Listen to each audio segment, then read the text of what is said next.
No insight into your offending light and portraying yourself as a victim. You are sentenced to a term of imprisonment of 7 years. He's the criminal who's already cost us at least $500,000 to keep him inside. Now there's another 7 years to add to the rent at Her Majesty's pleasure after Arthur Taylor's most audacious crime yet. Police claim he was pivotal to an international P-ring set up from our most secure prison. I've got no doubt that Arthur Taylor was central to that operation. The 54-year-old is in every way a career criminal, spending more than 30 years of his life inside and stacking up 125 convictions. And cops like Deputy Police Commissioner Mike Bush have had a guts full of him. He is a criminal with no social or moral conscience, who is an absolute burden on the country, whilst he's being an industrious criminal. He's so industrious he runs his own legal business from inside. Along with his cell, he's had an office. These are pictures of Taylor and that office in prison.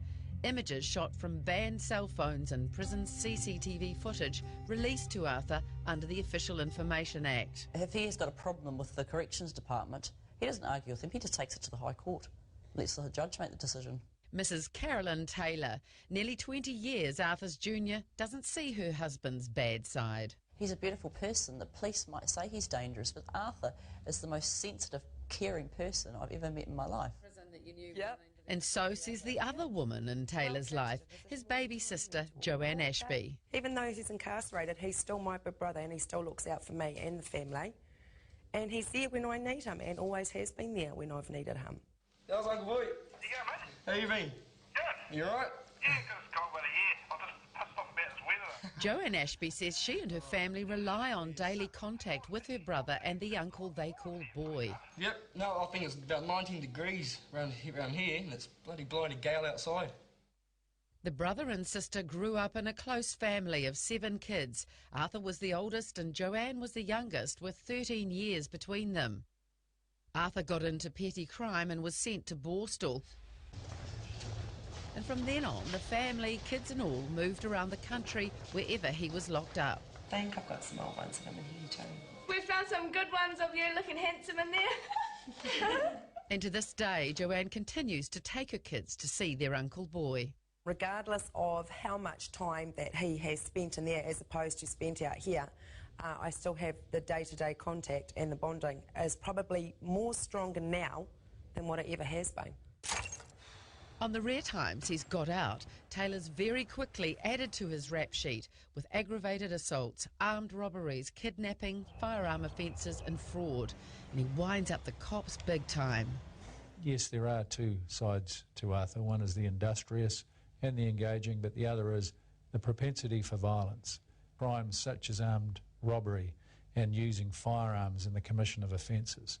Now that denotes a dangerous criminal. Arthur Taylor is Arthur Taylor. He's not this criminal, he's not this dangerous person. All right, like I said, he might have a past, but he also has a heart. Police say that Arthur Taylor is a dangerous and violent criminal. Is he? No. But he's carried out armed robberies. Yep. He's abducted people? That's their version of events, isn't it? So is he dangerous? No, he's not. He's not. That is how the police like to portray my brother. It's their justification.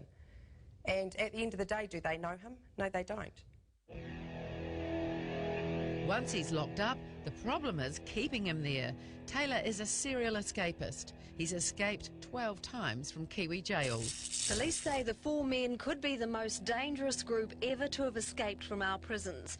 His most high-profile breakout was when he and 3 others, including double killer Graham Burton, escaped from Parimorimo in 1998. Deputy Commissioner Mike Bush back then was the detective in charge of the manhunt. They have a history of violence, and 2 of them have a history involving armed robberies. After 6 days, Taylor was the first to give himself up. They'd trashed an American millionaire's holiday home, but first they'd filled the fridge with the finest red wines. Do you believe that Arthur Taylor was the ringleader of that escape? I've got no doubt that he was the main organiser and instigator of that, and using assistance from people outside the prison. Ready? Come on. The next time out, he found love in the privately educated Carolyn Jameson, who had fallen off the rails and under the spell of the king of crime.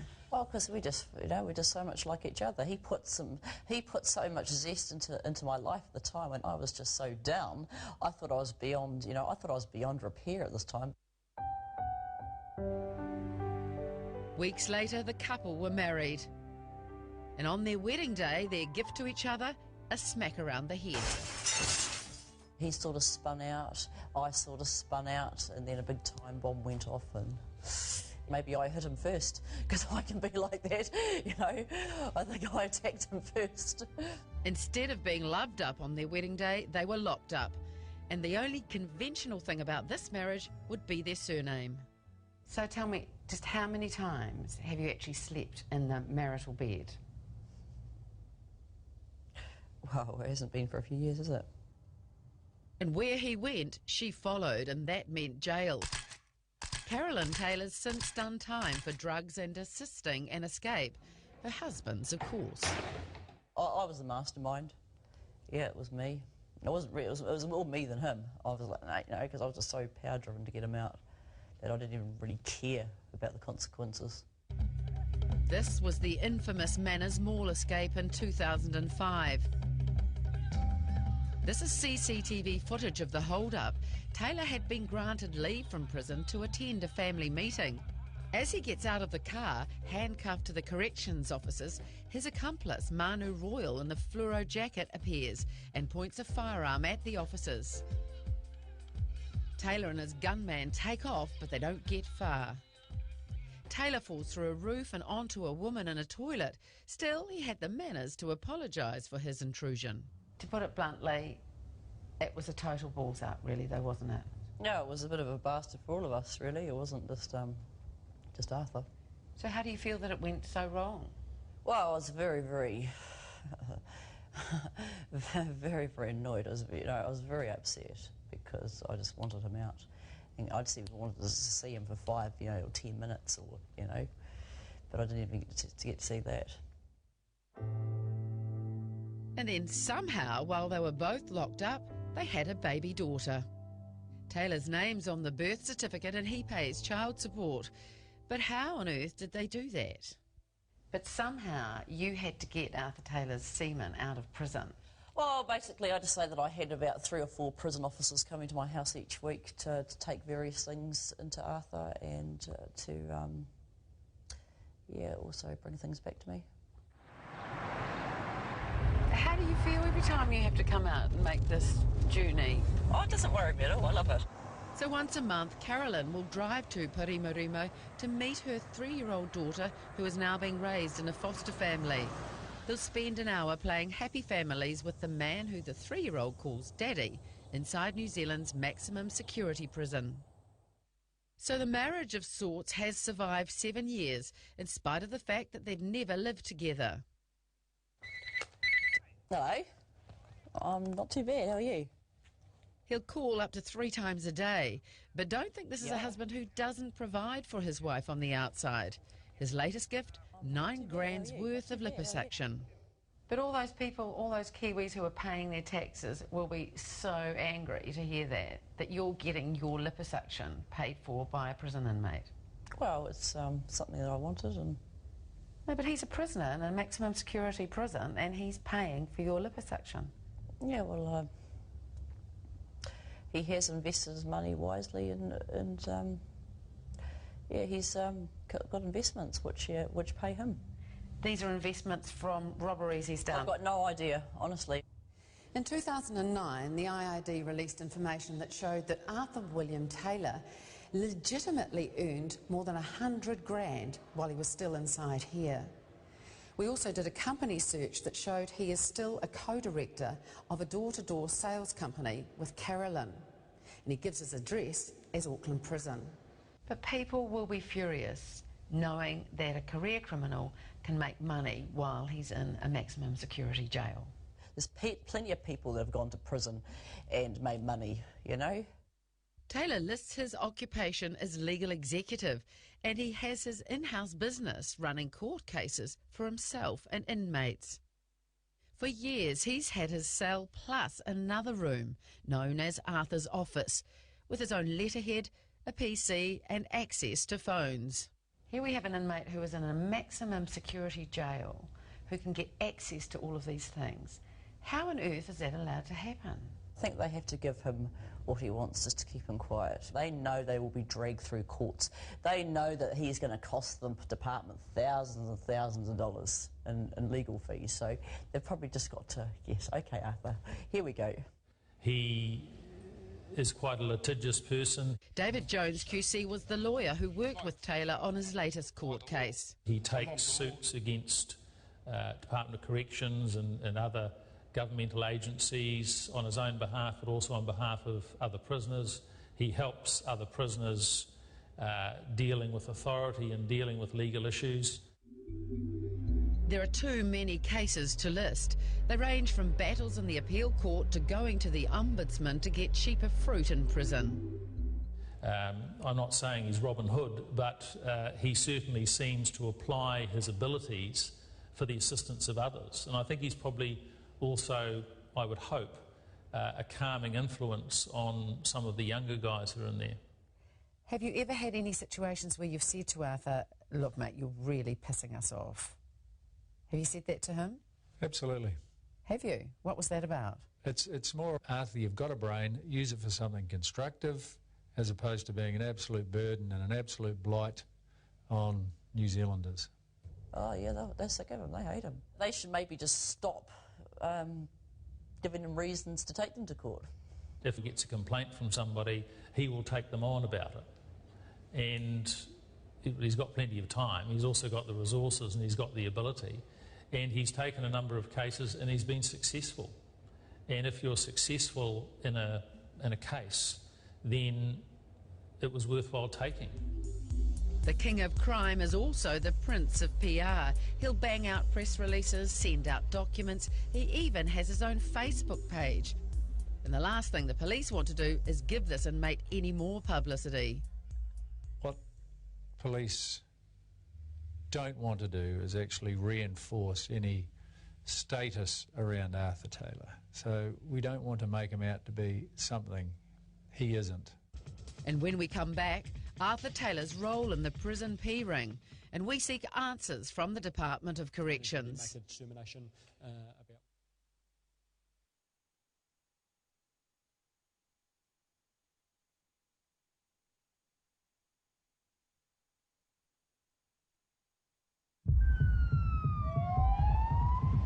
Wherever Arthur Taylor goes, it costs big time.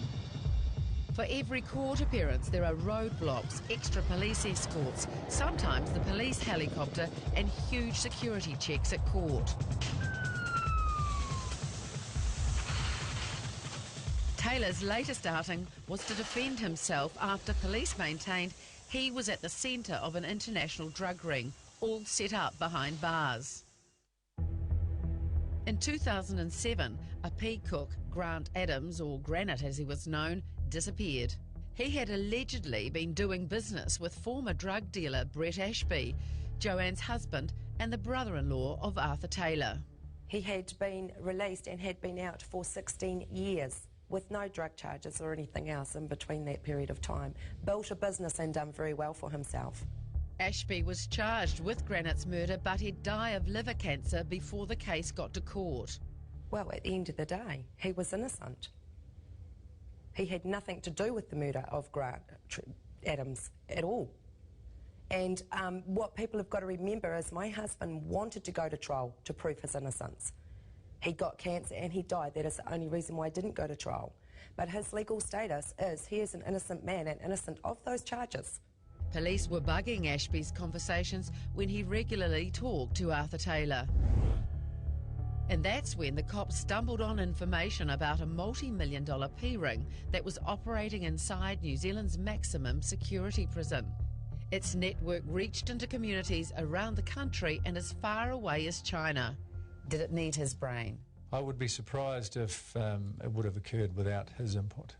So what does that tell you about the kind of criminal he is? He's an organiser, and again that he's an industrious criminal, and that again that he has no conscience about the drugs that he's peddling into the community.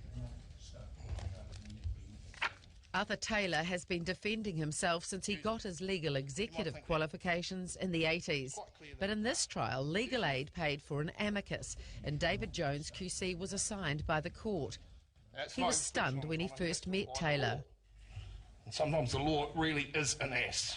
And I said, literally, what the hell are you doing behind bars? You're too smart for this. And he laughed and said, well, that's just the way it is, sort of thing. And how did he perform? I mean, how did you rate him? Excellent for a lay litigant, and he would put, I would think, a significant number of lawyers to shame. You are a recidivist offender who appears to revel in the minor celebrity status you enjoy within the prison system. You even boasted of this in the course of your closing to a jury. In the end, many of the charges against Taylor were dropped, and the only one he was found guilty of was conspiring to supply methamphetamine. You may both stand down. In true Arthur style, he's appealing the conviction and sentence. I think the result was a very good one for him.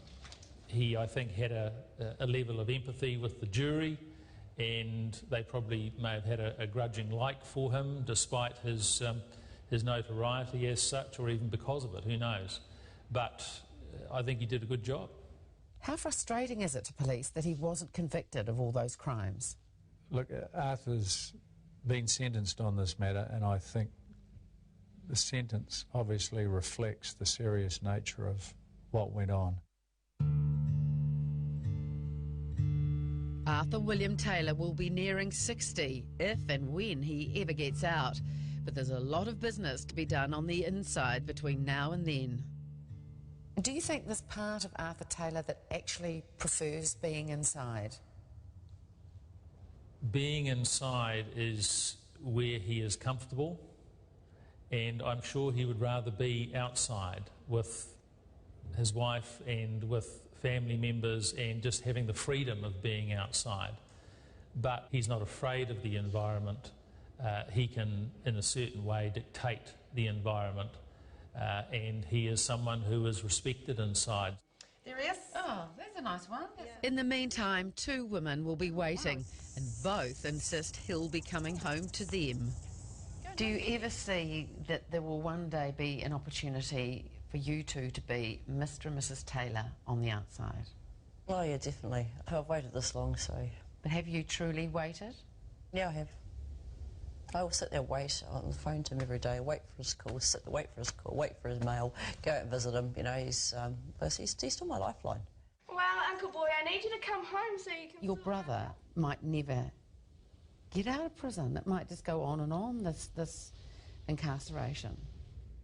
He'll eventually come home. He'll come home to us because we need him. And he will. He'll come home. Okay, I love you, Uncle Boy. Yeah, love you too, darling. See you, Uncle We'll be here waiting for him. So that's your... Always. Because he's ours. He's our family. He's my big brother, and I'll always look after him as he looks after me and my kids. And, we'll be waiting for him. He's coming home to me anyway. Love you all. Love you, mate. Is that right? He's not going to go to Carolyn? No. He'll be paroled here. Yeah, he'll be paroled here, so his little sister's got him under the thumb. We'll be fine.